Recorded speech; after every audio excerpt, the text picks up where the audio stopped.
NordVPN is becoming more than just a VPN. Threat protection will guard your device against malicious websites, malware, trackers, and intrusive ads, even if you're not connected to a VPN server at the time. Step up your cybersecurity and stay safe. Ready to hop in the 6-4 and cruise around the blocks? There's a storm coming to the underworld and the heat is on. Take over the blocks and call the shots. It's time to hustle or get hustled. What's it gonna be? Stay sharp. It's a dog-eat-dog world out there. Don't let them catch you slipping. Only real gangsters thrive in the dope wars world. Hey guys, Rafi here from the Endgame Investor, and today I have one of my good friends, Crypto Rich, who I really do enjoy talking to, especially because we disagree on the crypto topic, on the Bitcoin topic, but in a very respectful way where we both know where the other is coming from, and we can have not just a civil discussion, but really a friendly discussion. And I appreciate his views, and he appreciates mine. And this is kind of rare in the sound money world. You have their camps, and they kind of close off to one another, but we don't. And you can see, if you look at Rich's eyes, you can see he's a good man. I have this theory that you can tell somebody's mind from their eyes. Just contrasting to somebody's eyes like Neil Kashkari at the Fed, you can definitely see a difference. But it always lightens my heart to talk with Rich, Crypto Rich, sorry, with Rich, and I'm glad to have a discussion with him. I wanted to start out. Do you want to do your introduction here? Yeah, sure. Start out? Sure. Okay. Well, Rafi, thank you so much for that. And this video is going out on both our channels. Both my, I don't know if I'll put it on my YouTube channels, but it's definitely on my Odyssey channel. And I'd invite people to subscribe to both of us, ideally on Odyssey. That's my personal point of view, because I'd rather that grew, because we can talk freely. And I got to say, Rafi, I repost some of your videos, and some of the stuff you've done lately has just been spectacular. Absolutely spectacular. Really great analysis. And then what you say about Bitcoin, where you and I disagree, because we did a video about this, and I didn't manage. I don't think in that video I brought you over to my side, to my way of thinking, right? But it's really okay. But one thing has happened since that video, maybe a couple of months ago or something, that it finally dawned on me after 11 years of, being interested in gold and silver, and it's finally dawned on me that gold is the ultimate form of money. And that's something that you've been saying for a while. And how come it's dawned on me about gold being the ultimate form of money is that everything is measured against gold. The dollar, pound, euros, even Bitcoin, and of course silver is all measured against gold. Gold is the ultimate form of money. Because if the gold price were to go up, say against the dollar, people will be rushing into gold. And this is why the custodian banks keep crashing it so much, in order to maintain the illusion that somehow the dollar, that worthless fiat, is more valuable than that shiny metal gold. Yeah, I mean, everything ultimately is measured in gold. It could be that the ultimate form of money is silver. At least, in ancient Jewish law, in the Mishnah, there is a chapter on money and monetary policy, whereas you have a case of somebody exchanging silver for gold or gold for silver, and there are different points that there is a moment in a transaction in Mishnaic law where the transaction closes, and it's not when you hand over the money; it's when you get the commodity. So the Mishnah has to ask a question: what is considered the money and what is considered the commodity in a transaction between gold and silver? And the answer is, the transaction ends when the gold is transferred, not when the silver is transferred, because until you transfer the commodity, anyone can go back on the deal. And so before there was a gold standard, there was a silver standard. And now the question is, why wouldn't silver be the ultimate money now? And I think the answer is because if you have a trustworthy gold substitute like a dollar, if it was 100% reserve backed by gold, then it would be more convenient to just transfer paper back and forth than to use silver, because silver is heavier. But when the paper is not trustworthy and people cannot trust the gold substitute, they have to go back to silver for retail transactions, because gold won't work for that. So the question is, what's the ultimate money, gold or silver? Not quite sure. I think it's silver. Right. But we might be in a different kind of world now where gold would be the ultimate money, but that's more of an academic question. If you have either one of them or both, you'll be fine in the end. I'm not worried about that. And they're both tied. They're both tied. and interchangeable. So, silver is poor man's gold and Yeah. useful for small transactions. Yeah, it's more liquid in the missionist terms. That's why it's the money. At least back then it was, because people used silver and they didn't really use gold. It was too expensive. It was only for rich people, and that might even be the case now. Very good, very good. Okay, now you wanted to talk about the Federal Reserve, and I wanted to talk to you about renewable energy, and also we're going to touch upon Bitcoin and anything else that might come up, and also I think the state of Europe. You were curious Yeah, about that. So yeah. where do you want to begin? I wanted to start with Europe. I mean, you're in London, right? I'm near London, yes. Near London. So I'm seeing the inflation statistics, or the price inflation statistics, of 13%, and I'm seeing that real wages have really been brought down from records going back to 2001. What is the mood there like? Is it despair? Is it people think that do people think that the price increases are going to end, or are people trying to get in front of them now? What's going on, and what's the mentality like? Wow. Okay. Well, I've picked up three different strands. So one of the things I want to mention, Rafi, and you said that me being a good person, I don't know if this qualifies, right? But I work as a child protection social worker, and I work with the most deprived demographic of all. Rundown estates where households are too dysfunctional to be able to hold down a job or anything like that, right? They're just trying to do everything they can to keep their basic lives together. One of the things I've noticed an increase in poverty, and quite a dramatic increase in poverty, and that's measured by the numbers of, this is anecdotal, by the way, increase in homelessness. And near where I work, part-time as a social worker, there's a supermarket store, small supermarket, and I've been noticing for months and months and months and months and months how the shelves are getting emptier, and also how supermarkets are removing entire stations. They've got rid of shelving units, so there's more floor space. And a few weeks ago, I went into the local supermarket to buy some dark chocolate, and there was very, very very little dark chocolate on the shelf. So I asked the teller, I said, do you not have any more?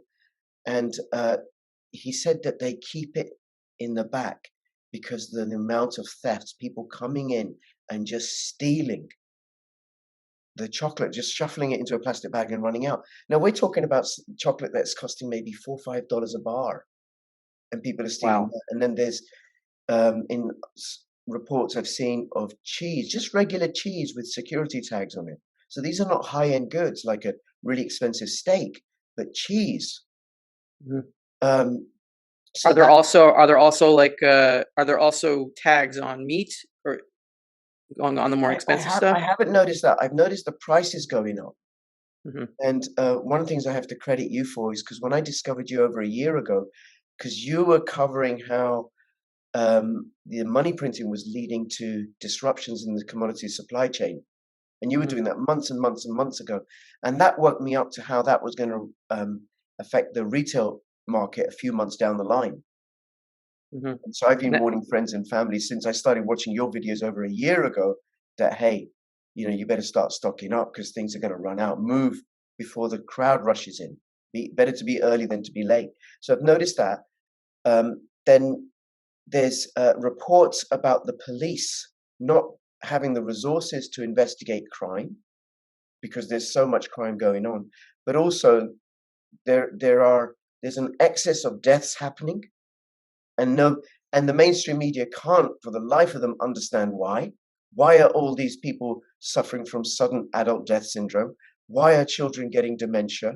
Why is the ambulance service under more demand than has ever happened? So much so that the police are now responding to serious medical emergencies because the ambulance service can't deal with it because there's so many people having heart attacks all of a sudden. And I know this is going to be on YouTube, so we have to be careful about what it might point to. Let's just say that we have no idea at all. Yes, yes. Well, actually, on the mainstream media, they have no idea, or they're not saying, right? So that's tying into it. So then you've got less. I mean, I've noticed it at work where you have all these people who have taken protective measures as recommended by the medical agencies, but are sick and infirm because of they're suffering from COVID again and again and again, despite taking repeated medical interventions as recommended by the agencies, by government agencies. So that's having an impact on employment and on services being provided. And then you've got the suicidal, punch themselves in the face sanctions against Russia, which I could tell. You know, when the war started, I was saying having arguments online with friends and family and stuff, and saying, look, that Europe is punching itself in the face. Russia's going to win. Russia's going to win. And not necessarily because I want Russia to win or anything, but if I just look at it, right, they're self-sufficient in energy, self-sufficient in food. They'll just sell their gas to China and India, which is what they've been doing. And what's happened is that the market, the supply, Europe, including the UK, have reduced where they can get gas and energy from.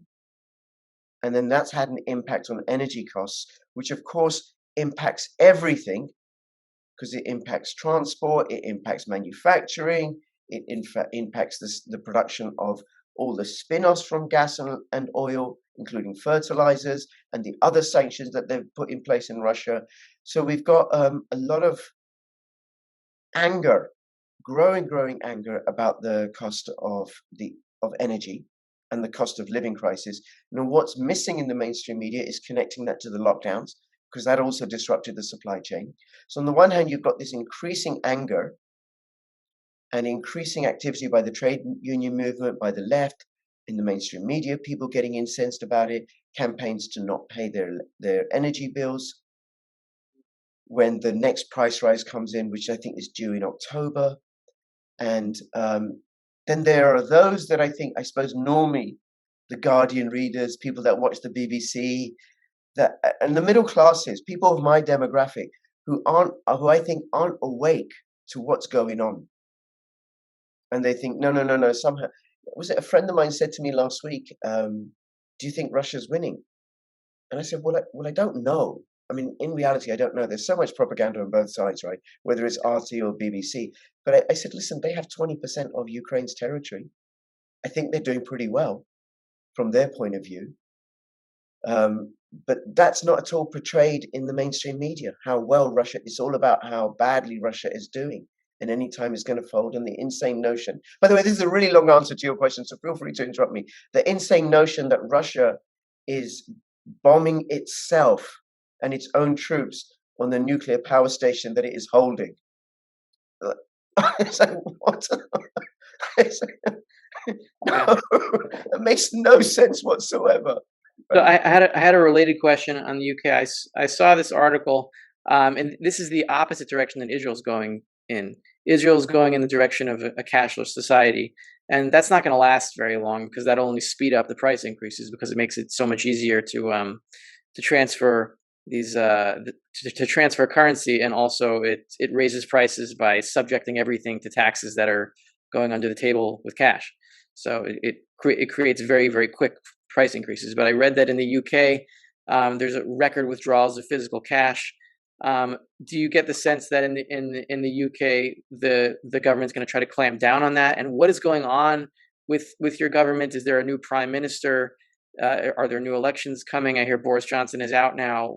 There's no government here in Israel either, and it seems that there's no government there. I mean, that's a good thing. But what's going on with cash, and what's going on with Parliament? Okay, so there's the same drives, the same direction of travel towards getting rid of cash, and I think getting onto what they say is a highly efficient digital ID, central bank digital currency. You know, Wonderful. because then we can access all sorts of services, and there'll be less fraud and corruption. So there's that drive, and one measure of it is they're getting rid of ATMs. There are also many shops are cashless, like where I normally get my decaf mocha from, because I don't drink caffeinated, because then I wouldn't sleep till next week, right? They won't take cash. It's contact only. The limit on contactless transactions has gone up. You know, it was like maybe £30 a year ago. Now it's £100 contactless. So getting us used to that. Also, bank branches closing down. So there's that direction. The government is still paying for and funding the development of CBDCs and digital IDs and vaccine passes. So that's all going on. They have there is more and more physical cash being taken out, but the amount that's being used, or the places where it can be used, is going down. I didn't quite understand your video about how a cashless system, especially, and a central bank digital currency would lead to inflation. I didn't understand that, right? I couldn't work that out, right? So that might be something that I'd like you to explain, because if we're it's all centrally controlled, with prices controlled by the government, then how can you have inflation unless it's through a black market, which would then bring in a role for physical transfer of silver, possibly gold, and the use of privacy-focused cryptocurrencies in an informal market? I can answer that. I can answer that this way: that government can never control prices. The CBDC is not going to control prices. That's impossible, because prices have to go by supply and demand. They can dictate prices, but if the price is too low, it's just going to cause shortages, and people aren't going to be able to buy anything on the white market, or let's say the legal market, and it'll all go into the black market if you want any good or service. So there's no way for them to control prices. And what's really the qualitative difference between a CBDC of a pound or a shekel or a dollar and a digit that you see in your bank account when you log into your checking account? They're all just ones and zeros. It's the same thing. It's just that a blockchain is more traceable by the government. They can see more of it all in the blockchain itself. So there's no qualitative difference monetarily between a CBDC and the current digital currency that we use. So all that will be the difference is they'll be able to track all of it and therefore tax all of it, and that means functionally steal more money and leave less resources for us. So we'd be acquiring fewer resources with more units of currency, whether they be CBDC. And either people are going to have to go to the black market to survive, or they're going to starve. That's how it's going to be. And eventually, when they steal enough, there will be a revolt, and that will be the collapse of the system, which is what has to happen, because we both see the direction we're going in. There's no stopping it. It's not like somebody wise in the government's going to say, in any government, okay, I think we've digitized enough. Now let's just stop here, and we're in the utopia that we've already been planning, and that's it, and everything is great. That's not happening. We're just going to keep going until the whole thing falls apart. That's obvious. Yes. Well, okay, thank you for that, Rafi. That's clarified it. And I want to go on to answer your question about the political scene in the UK. Mm-hmm. I did a video which I posted recently. I don't know if you've watched it, which is about how corrupt money begets corrupt politicians. So that we have Lynn Truss and Rishi Sunak, who probably have half a brain cell between them. No political acumen, really. And then on the opposite side of the bench, we have the opposition, Keir Starmer. No political acumen. The political titans like Thatcher and Reagan and JFK, and even Jeremy Corbyn and Donald Trump to a certain extent, who were independent, sovereigntists, and could hold their own and had appeal because of their political views, because of their own merit. We don't have them. What we have are cut-out copies, all putting in pretty much the same policies, whether it's Trudeau in Canada, in the People's Republic of North Canada, or whether it's Bennett in Israel, right, or Macron in France, or is it Habeck, who's really the real ruler in Germany, right? It's all the same policies, all the same cutout policies, right? Yeah, and these people are empty. They're like empty shells of politicians that used to have heart. And actually, I wanted to say this for a second. I was listening to Tom Woods. Do you know who he is? So he has a podcast, Tom Woods. He comes from the Ron Paul Mises Institute crowd of libertarians. And I was listening to his class on the Bolshevik Revolution, right? And he said something that scared me. But now that I realize it, it's very accurate, and it's true that the Bolsheviks, when they took over Russia, right, they were like 2% of the seats in parliament. It was a tiny fraction of the political power at that point. And saying what made the Bolsheviks so ruthless and vicious was the very fact that they were such a small faction that they had no choice but to bring down the hammer and scare people and kill them in order to keep them in line because they were so unpopular. It's not like they were this popular uprising. They were nobodies. And then I look at the situation in Israel. You have this guy Bennett who had 6 of 120 seats in the Knesset, and he ended up prime minister. Or you have all these unpopular people that nobody likes. Nobody likes Trudeau. Nobody likes Keir Starmer or whoever's in charge of the UK. I don't even know who it is. Or Biden. Nobody likes any of these people. They have no popular support. And then but that makes us think positively. Okay, so we'll get rid of them and we'll have someone who's popular, but maybe not. Maybe the dull bureaucrats that have no soul and are the ones that are ruling us and making our lives miserable, because of the very fact that they're unpopular. They're going to be ruthless, but ruthless in like this dull, monotonized, machinist way, rather than in a Hitlerian or Stalinist personality cult way. Yeah, well, I don't know what's worse.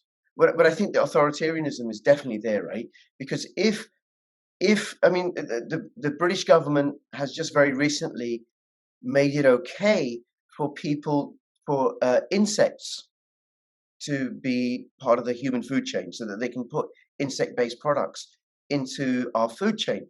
If they were to run on a platform of, would you like, vote for us and then you get to eat bugs? Nobody vote for them. Nobody, no, I'm not eating bugs.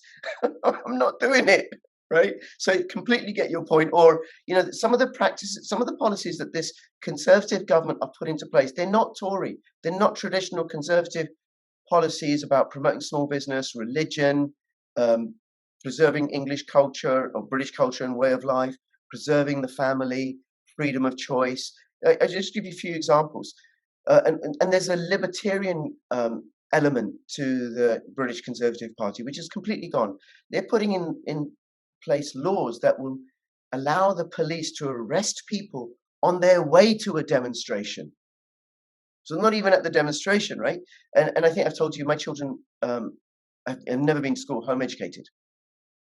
So there's a bill going through Parliament which would mean that unless I register my children, let the local authority know that they're not attending school, then I will be issued with a school attendance order.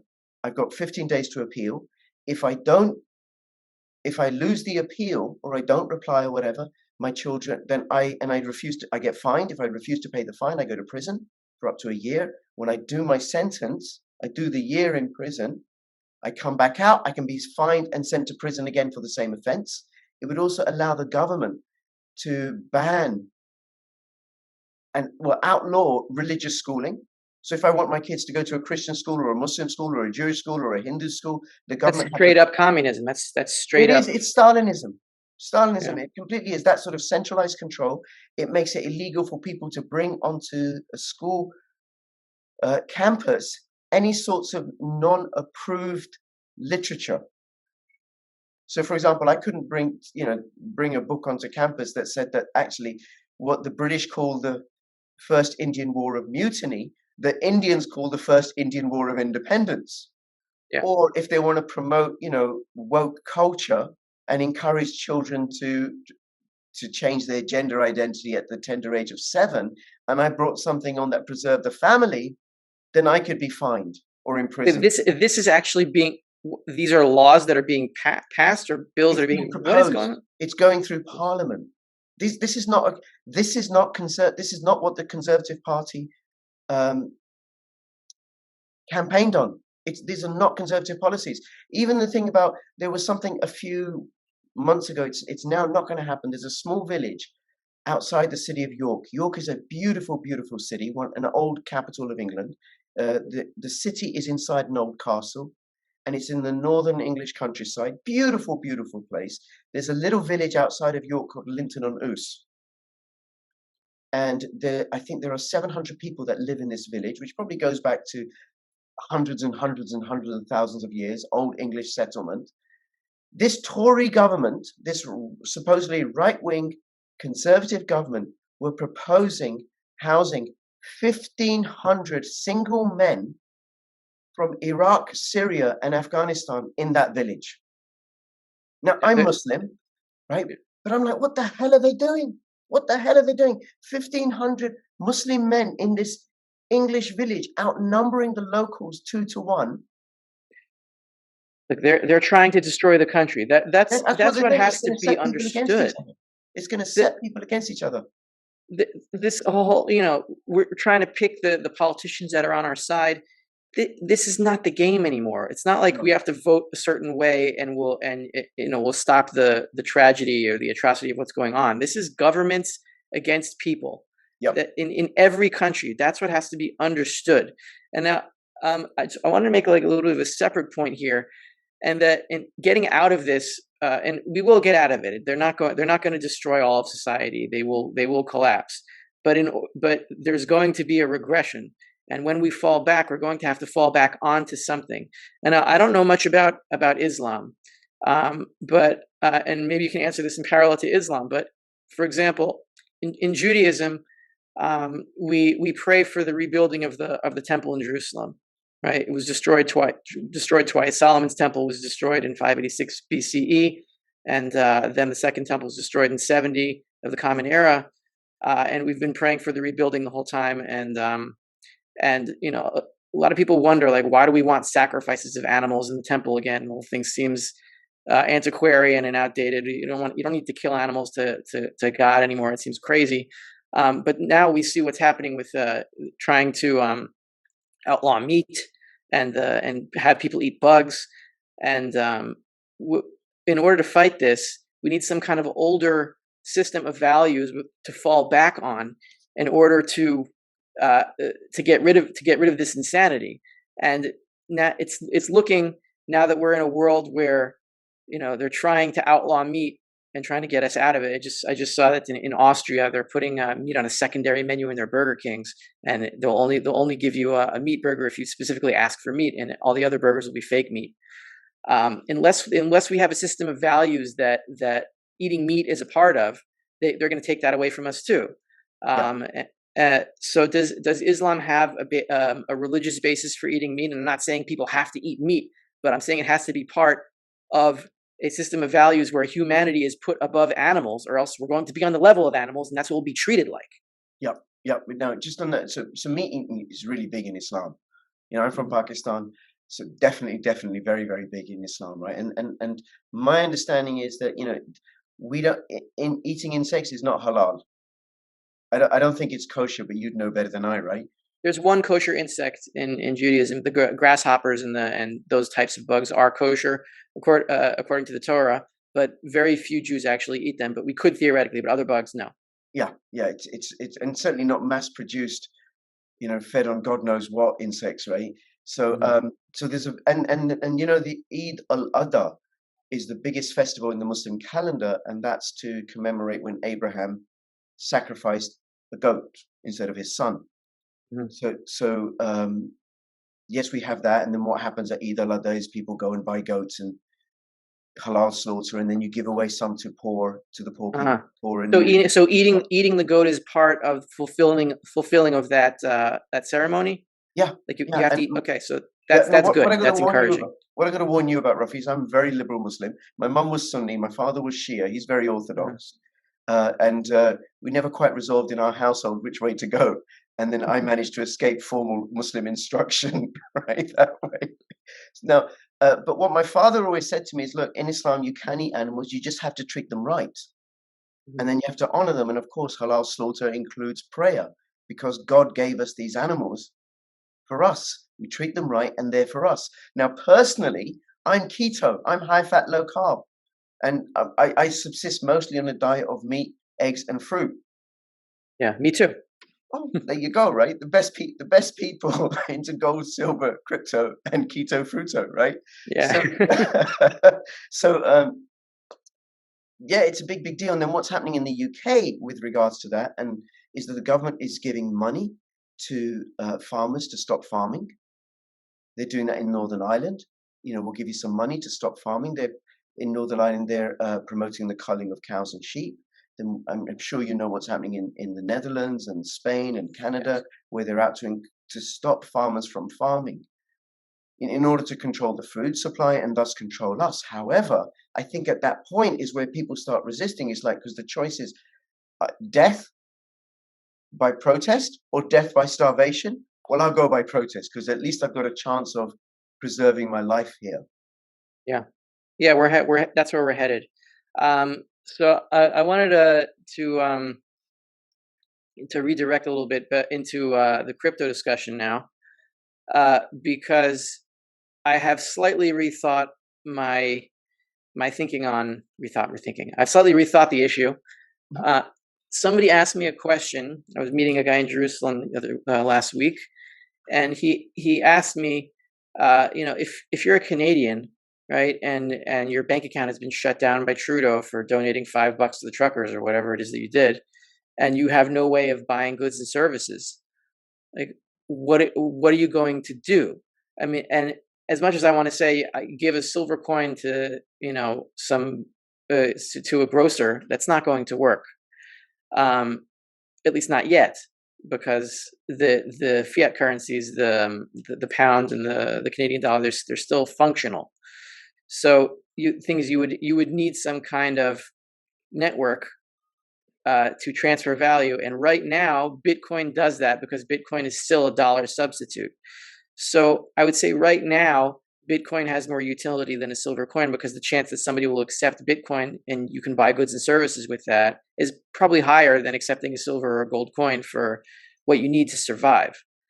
So the network itself has value because Bitcoin still transfers dollar value or fiat currency value, but gold and silver are still the ultimate money. They're not usable yet because the substitutes are still functional. So that's my rethinking on it. So really, the most valuable form of money, I think, in a digital world would be a gold or silver backed cryptocurrency, where transferring the value of the gold or silver would be very easy to do and also out of the government's view. Yeah, That's what you would need.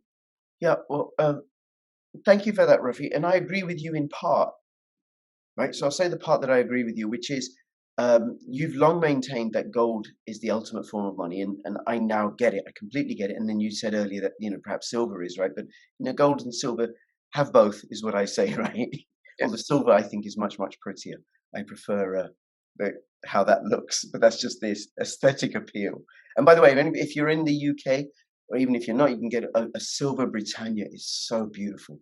I think it's the most beautiful silver coin certainly that I've ever seen. And a gold Britannia is also pretty beautiful, but silver Britannia is something else. So I recommend you get one of those at least. Then, in the situation that you presented, yes, Bitcoin has use, but in an increasing authoritarian world, I think the cryptocurrencies that would really shine are the privacy cryptos, Monero, and in particular Pirate Chain. Now I have to say that I'm part of the Pirate Chain crew, so yes, I have a bias there. But from looking at it in terms of the fundamentals of Pirate Chain versus Monero, Pirate Chain is way more private and way more secure. Because what's happening is you're having more and more regulation from the government about cryptocurrency transactions. And with Bitcoin, every single transaction is transparent and visible. And then I don't know if you know what's happened with Tornado Cash recently and the arrest of the developer who set up this open source code. And what Tornado Cash is, if you could send me some Ethereum, some ETH from your wallet through Tornado Cash, which mixes it all up, and then to me, and then nobody would know that it came from you. They'd see that it went from you to Tornado Cash, and they'd see that Tornado Cash went from that ETH went from Tornado Cash to my wallet, but they wouldn't connect you and I. Mm-hmm. So now what's happening is that exchanges and services where ETH has gone to certain wallets, say to your wallet, and then you've seen people can see transactions going from your wallet to Tornado Cash. Exchanges and services saying, okay, we're not going to send any ETH to your wallet, Rafi, because you've used Tornado Cash. So that's the risk with transparency currencies like Bitcoin, like Ethereum, but not so with not so with Pirate Chain or Monero. Because with both of those, nobody can look inside your wallet and nobody can tell where and when you sent the money and who to. It is like you and I meeting up in a darkened room and in a private room and doing a cash transaction. Nobody will know. Yeah. So this is very encouraging, And the way that I see these networks is, like picture very simply a network of a plumbing network that transfers water, like the water supply in a neighborhood or a city, right? There's a network of pipes underground that brings water into everyone's apartment, everyone's house, and they don't have to go to the river and wash their clothes. So the value of the network of pipes underground, what is the value of that? It's because it brings water to everyone's house, right? If there was no water, what's the point of a system of pipes underground if it can't bring you anything? So that's the question I always ask myself with these networks, and the privacy and the tornado and the pirate and just an efficient, good way to block government from seeing all this stuff. That's a valuable network. The question is, what's inside of it? What is it transporting? So my answer to that is, in the end, it has to be gold or silver. And right now, all of these cryptocurrencies, since they are transferring the value of the fiat, which is based on gold, they are, in a very high derivative sense, still transferring the value of gold and silver. That's what's still in their networks, and that's ultimately what gives those networks value, because they're transferring value. But when the fiat currency collapses, then the question is, what's going to fill these networks? What are you transferring? Are you transferring a Monero or a Pirate or whatever crypto coin it is? Could it go back to gold? Might it not? And I don't have a definitive answer to these questions. I know theoretically and in my gut that in a digital world where an EMP doesn't bust out the internet or something, that the best form of money would be a gold or silver backed crypto chain, private, that is outside of the vision of government, that is very easily redeemable for physical on demand at any time. That would be the ideal form of money in today's world, and I hope we get there. There's a problem with that, which is the problem of counterparty risk. It's the same as having a problem with any fiat currency that's backed by gold. Why France challenged the US because they were printing all these dollars to kill people in Vietnam, and France said, you don't have the gold to back these dollars. Now with cryptocurrencies, you can't print more cryptocurrencies. You can't change the code of Pirate Chain in order to print more Pirate Chain. You'd end up creating another coin, and then it's up to the market whether they use that one or not. So, and then where is the gold stored? Because you'd essentially have to have some sort of linkage, some sort of certificate system. And then there's counterparty risk. However, the thing about gold, silver, Pirate Chain, Bitcoin is they have value in themselves. That's where we disagree. We disagree, right? But just stay with me here. Right? They have value in themselves, in as much as that they have utility, and the market recognizes that they have value. Because you can't, if I send you a Pirate Chain, one coin, and the ticker symbol is ARRR. If I send you one R, that one R has all the qualities of money. Like it's fungible, it's divisible, it's portable, it's durable, and there's agreement that we can use it to transfer value. Same if I give you a silver coin or a gold coin or a Bitcoin, it has all those properties. Now it might be in the market that there's just like there's foreign exchange markets that set the price of Bitcoin and set the price of gold against the dollar or whatever, right? That ultimately Pirate Chain and Monero are measured against gold or even measured against Bitcoin. But when I send you that 1R, you can't reproduce that 1R. You can't make another one. You can't copy it. You can't print it out. It is just that 1R. And it does have a history on the blockchain, but nobody can see that. Yeah, I understand. I understand the practicalities of blockchain. Let me put it this way. And I said this on a previous interview. I was on Liberty and Finance the other day. I think it'll go up today or tomorrow. That the whole idea, like when you're on the top of a pyramid, right, of a monetary pyramid, and you're existing on the very top level of it, of all these derivatives, you don't necessarily see what's underneath you. You don't know what you're doing when you're transferring. When you take a dollar bill or a pound to buy a good or service, if an alien were to look at that, like, why is this guy transferring this paper and getting a real thing that he can use? Like, what is going on here? How did that happen? It seems ridiculous, right? But if we look at it from a religious sense, how did it happen? How did it occur that people can just bow down to a statue and say that it's God.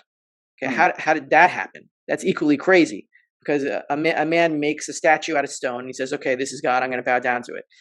That is ridiculous. Nobody would have just done that. It had to come from somewhere. It has to be a derivative of something. And the answer that Maimonides gives is that idolatry came originally from God. People believed in a creator, right? And then somebody said, well, the creator's helper is the stars. Like, these stars are very powerful. And you had astrology, people believing in the power of the stars. And then, so the stars were a derivative of the divinity of the one God. And then somebody came and said, look, I had a dream. The star talked to me in my dream and said that I have to make a form of the star, a statue representing the star, and put it in this temple. And then if we bow down to that form, the star is going to help us and tell God what we want. And then in that way, we'll get what we want and our crops will grow, whatever it is. And then a kid goes into the temple, sees all the adults bowing down to the statue and says, oh, that must be God. But he doesn't understand where the pyramid of divinity came from, the base of it. He just thinks that the statue is God. So when somebody but the same in the monetary sense, when somebody sees people exchanging a digit or a blockchain or a paper dollar or whatever it is for another good, it doesn't make any sense, but he does it because other people are doing it. But where did it come from? It came from somebody who gave a jeweler a hunk of gold, and the jeweler gave him something because the jeweler can use the thing to make a necklace, and it's very beautiful, and he can sell it to somebody who wants the necklace, and he can give him food in exchange. That's where it came from, and it's still there.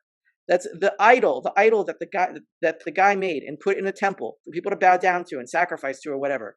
It's not God, but it comes from there in a series of derivatives originally. But everybody lost that, and they lose their connection to the one God, which is why the Bible tells us, don't do that. Don't make derivative levels of God, because you'll lose sight of what you're doing and you'll just be crazy, which is the same thing that we're doing in the monetary sense. We're making all these derivatives of gold and silver, of many, many different layers of debt on debt, debt on debt on debt, etc. And it's all going to fall down. Right. Okay. I got a counter to that. Right. Okay. Now, I'm on thin ice here. One, because I think you know a whole lot more about how the monetary system works, and I'm learning from you and others that I follow and stuff, right? Plus, also, you're way more informed, I think, in terms of religion, and certainly Judaism and Christianity, because I know the service that you provide is shaped by that as well. I don't know much about Christianity. I know about Judaism, and okay, Christianity Judaism, is Christianity itself is a derivative of Judaism, and yes. Islam is also a derivative of Christianity. So historically speaking, I mean. Yes. Okay. Right. Now, animist traditions, which predated the monotheist traditions. Mm-hmm. So the tree and the wind aren't derivatives of God. They are God. They are many, many gods. Mm-hmm. So in animist traditions, they would have direct relationship with the spirit of the tree and the spirit of the wind and the spirit of the sun, all of that, right? There's no like, okay, we got a statue to represent the spirit, the sun god. No, we just have the sun god.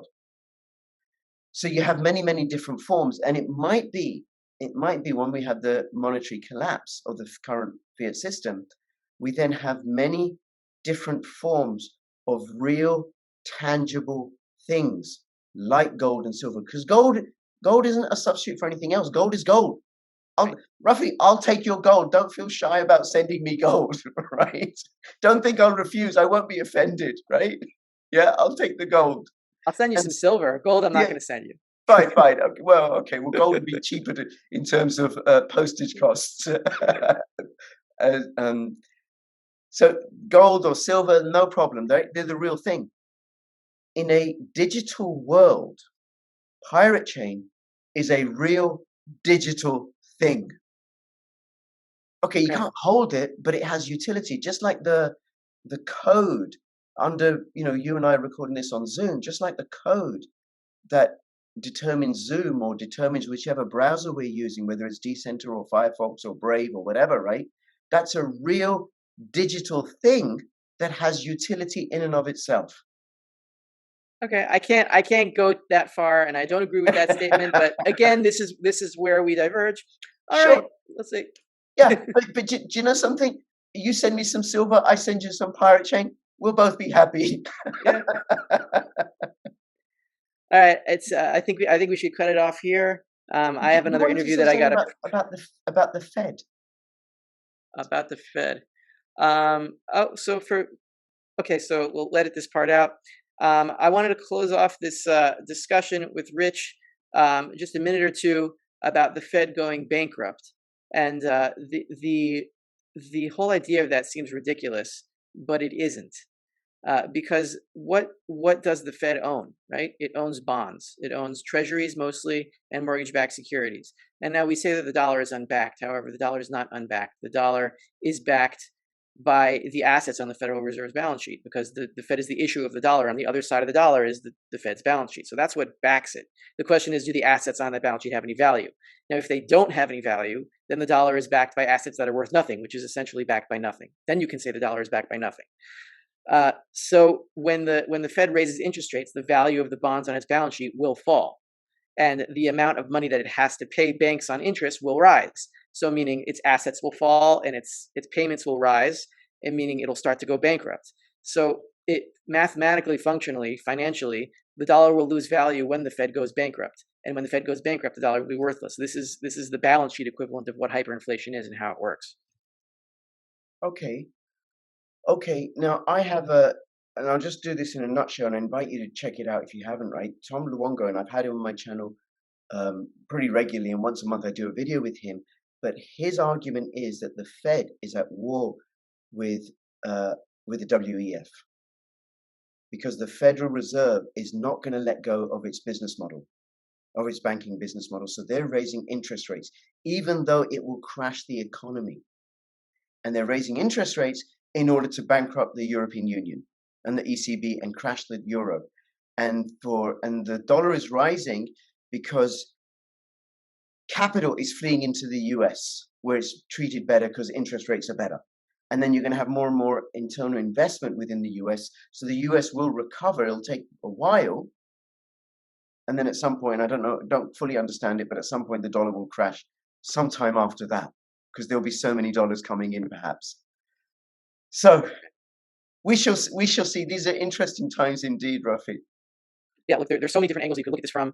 And we don't know what's the domino that's going to fall first, but when they do fall, they're all going to fall together. They're going to fall hard. They're going to fall fast. And with God's help, it'll bring us liberty. And it's not going to be easy. It's going to be rough. And the best you can do is prepare as much as you can, mentally, physically, spiritually, and stick together. And God be with us all. Yes, and agree to disagree respectfully as well. Rafi, thank you so much. Please subscribe. All the links in the description below. Between now and see you next, please keep filling your pockets with gold and silver and any other profits. This is Crypto Rich and Crypto Rafi signing out. All the best. Bye bye. Hi, Rich. Good talking to you.